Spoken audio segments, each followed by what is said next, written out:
তো দেখুন বন্ধুরা, বেটি ফিশটাকে দেখুন, আজ খুব সুন্দর লাগছে। তো এর পাশে একটা আয়না রেখে দিই, এরপরে দেখুন কি হয়। এখনও দেখেনি আয়নাটা, যখন দেখবে তখন দেখুন।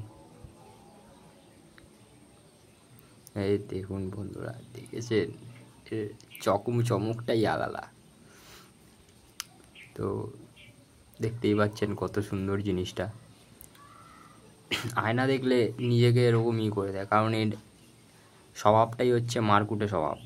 তো ও ওর পাশে অন্য কাউকে দেখতে পায় না, তাই জন্য ও নিজের বডিটাকে ফুলিয়ে দেখাচ্ছে যে আমার কাছে আসবি না। তো এখানে দেখুন আরেকটা সেট আপ আছে। এই সেট আপটা খুব সুন্দর সেট আপ। তো দেখুন দুটো গোল্ডফিশ খুব ভালোভাবে আছে।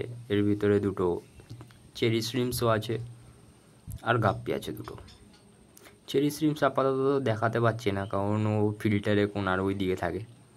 তো দেখুন বন্ধুরা, কত সুন্দর সেট আপ।